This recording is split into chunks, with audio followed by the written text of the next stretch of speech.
tubahaye ikaze nanone kuri Banse de Life TV. Uyu ni wa mwanya mwiza mumenyereye tubagezaho ibiganiro bitandukanye.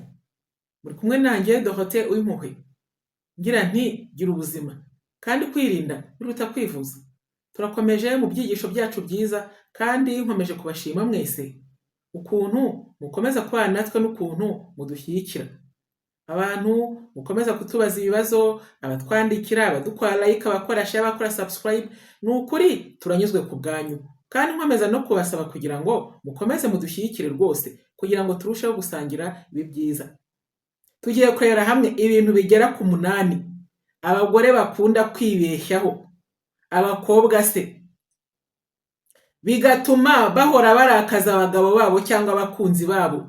Tuti mukundwa wo nkurikiye mugore mukobwa, hagaciro ibi bintu uramenye utabyibeshyaho ngo bitume ukora amakosa uzicuza ubuzima bwawe bwose. Ikintu cya mbere, gukunda kuvugira mu marenga wibwira yuko umugabo afite imbaraga n'ubushobozi bwo kumenya ibyo ushaka kumubwira cyangwa se ibyo ushaka kuvuga. Abagabo ntago bakunda abagore cyangwa abakobwa bavugira mu marenga baca ibintu ku ruhande. Umugabo wese ashaka ngo uvuge ikintu gitobore mu izina ryacyo, icyo ushaka cyangwa se icyo udashaka. Niyo mpamvu iyo utazi kuvuga ngo uvugishe ukuri nk'uko kuri mu mutima wawe cyangwa mu bwonko bwawe, bituma umugabo nta kintu akora cyangwa se agakora ibyo udashaka.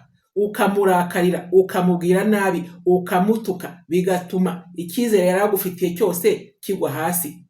Rero ibintu byose wumva udashaka bimubwira ubyerure, kandi ibintu byose wumva ushaka bimubwire kugira ngo amenye uko abasha kugufasha.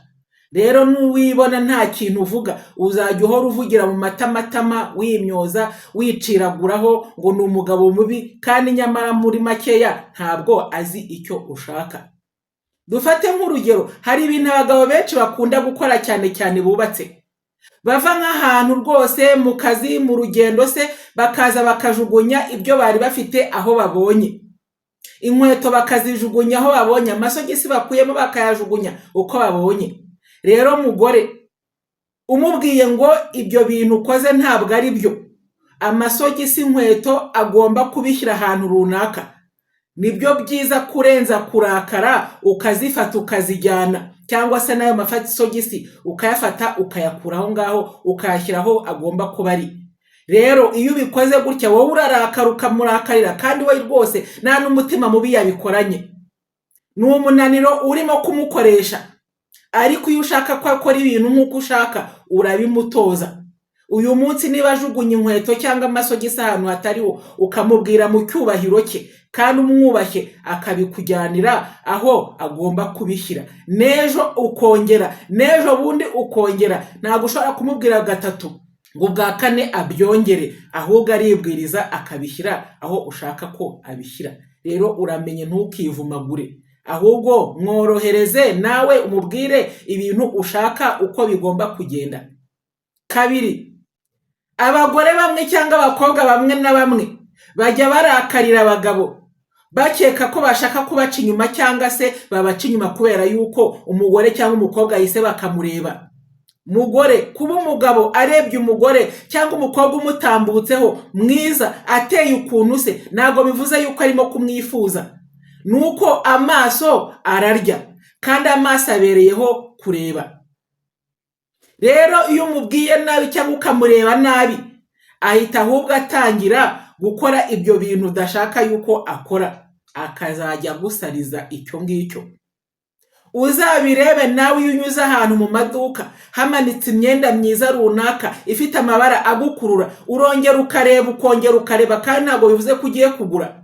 Rero uramenye udakora ikosa ryo kubwira umugabo nabi cyangwa umukunzi nabi ngo nuko yarebye umugore cyangwa umukobwa ubanyuzeho, kubera ko kubareba ntabwo bivuza ko yifuza kuryamana nabo cyangwa se ngo afite iharaka ryo gushaka kuguca inyuma. Ahubwo iyo umubwira nabi ukamutoteza kubw'ibyo, abikorera icyo kandi nta kintu waza umubaza.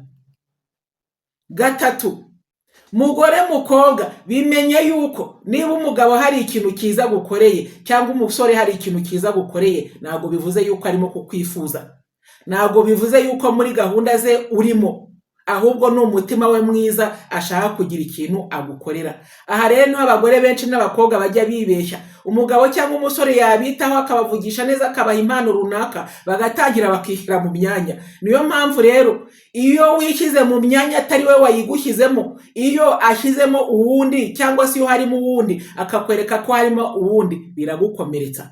Rero uramenye, gufata impano ineza yose umugabo agukoreye cyangwa umusore agukoreye nk'ibintu bisanzwe, ntibigatume rwose umutima wawe cyangwa ubwonko bwawe bibira ngo wumve yuko hari ikindi kintu aguteganyaho. Ntabwo bivuga yuko agukunda. Rero gira ubwenge, jya wakirana ineza ijambo umugabo akubwiye, impano aguhaye, ariko ntibijye birenga aho ngaho atarakubwira ngo abiyerure yuko akwifuza, agushaka, agukunda. Uramenya utishyira mu myanya, kubera yuko nibyo byonyine bizakurinda gukomereka. Ikindi kintu cya kane, mugore mukobwa, uramenye, ntuzajye uhora utekereza neza yuko umugabo umusore ari ufite inshingano zo kukwereka urukundo, kukwereka amarangamutima gufiteho, kugukorera ibintu byiza. Nawe aba akeneye yuko ugira ibintu byiza ukora, umwereka amarangamutima umufiteho kugira ngo atibeshya. Ubimenye yuko buri muntu wese aba afite ubuzima, aba afite amarangamutima. Iyo akora neza akenera ko amarangamutima ye yitabwaho akazamurwa. Rero ntukazajya ubabazwa nuko umugabo cyangwa umusore nta kintu arimo kugukorera kizamura amarangamutima, mu gihe nawe nta kintu urimo gukora. Nibura ngo ubikore ubibone neza yuko atabihaye agaciro kugira ngo uhagarare nawe usubire inyuma wigireyo. Umugabo wese, umusore wese akeneye yuko umwereka yuko umwishimiye, nk'uko nawe uryoherwa no kubona akwishimiye. Gatanu, uramenye, ntukibeshye ku mugabo cyangwa umusore. Kuba muri kumwe ntavuga amagambo menshi ntabwo bivuze yuko atavuga, ahubwo ntabwo ashaka kuvuga, cyangwa se ntabwo wamuhaye impamvu yatuma yakuvugisha. Niyo mpamvu umugore cyangwa umukobwa w'umunyabwenge yitegereza umugabo, umusore uri mu buzima bwe, akabasha kumenya ibihe arimo, ukamenya impamvu acecetse. Uko uzabirebe, hari igihe umugabo muba muri kumwe cyangwa se ibihe byose ukabona ntavuga, yagira mu bandi bantu batari wowe, abagore, abakobwa, abasore bandi, abagabo bandi, ukabona arimo aravuga, arasahinda, arasakuza. Rero buriya aba afite ikibazo kuri wowe. Rero uramenye, ntukazajye witiranya kuba umugabo atavuga, acecetse, ntabwo bivuze yuko atavuga, ahubwo se wamuhaye impamvu yatuma yavuga, cyangwa se mo kimwe wakwireba ukareba niba atari wowe ubutuma atavuga, waramukomerekeje se, bigatuma bishyira mu mutima we akumva adashaka kukuvugisha. Gatandatu rero, umugabo cyangwa umusore nabo ni abantu bagira amarangamutima, bashobora kwishima cyane cyangwa se bakababara cyane. Rero uramenye udakora ibintu byose wiboneye bimushyira hasi ngo wumve neza yuko nta kibazo azabigiraho, umubwira nabi, umutuka, umusuzugura, umubwira rwose n'amagambo yo kumucisha bugufi. Rero ubimenye yuko nawe umutima we ubasha gukorwaho, kandi umugabo umutima we wakozweho akababara, nta kintu wakongera kuza umubaza. Karindwi, nk'uko nawe ukenera ko umugabo cyangwa umusore uri mu buzima bwawe akubwira ibintu agukundaho cyangwa kwishimiraho, nawe aba akeneye yuko ubimubwira, ukabasha kumubwira yuko ukunda imyitwarire ye mu bandi bantu, ukuntu afasha abantu, ukuntu mbese abantu bose bishimira kuba bari kumwe nawe, ukamubwira ko aberwa se, mbese ibintu byinshi bitandukanye nawe wumva wifuza yuko umugabo yakubwira ukaryoherwa, nawe akeneye kubyumva. Rero uramenye, ntuzajye wicara ngo wumve neza yuko umugabo cyangwa umusore akubwira ibintu byiza ushaka kumva, noneho ngo we wumve yuko ntabyo akeneye, nawe buriya aba bikeneye. Uramenye rero utamubwira nabi cyangwa se ngo umutukagure ngo ntiyakubwiye ibi, ntiyagukoreye biriya. Banza wirebe, wese wamubwiye ibihe, wewe wamukoreye ibihe.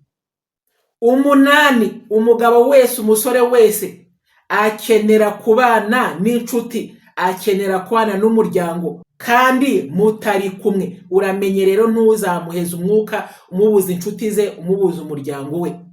uramenya utamwizirikaho ngo ahantu hose ari umuhigisha uruhindu umusangeyo. Niba ari ahantu wenda se ari kumwe n'inshuti ze barimo gusangira, widumbukiza ujye atakubwiye.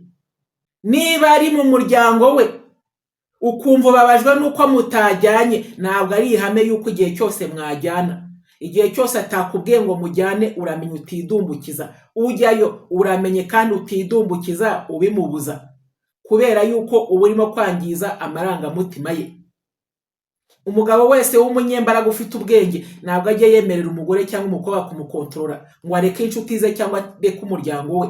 Umukunda bya nyabyo amuha rugari, akamuha umwanya wo kuba ari kumwe aryohewe n'inshuti ndetse n'umuryango batari kumwe. Rero uramenya utazivangira, ukamukura mu byishimo no mu munezero yari arimo muri kumwe, ugatuma agira indi myitwarire cyangwa se akumva umutima we n'ubwonko bwe birasuherewe, bigatuma abasha kuba atakikwifuza. Rero kwirinda biruta kwivuza. Muramenye mugire ubwenge. Ese hari ikindi kintu ushaka ko wambwira byo ntavuze? Nyandikira muri comments. Niba uri mushya kwica no kwa like, kura subscribe cyangwa se abone, kandi ukomeze gusangiza ibi byigisho inshuti n'abavandimwe. Byari by'igiciro kwana namwe, bari kumwe nawe Dohote w'impuhwe, naho ubutaha muri video ikurikira. Bye bye.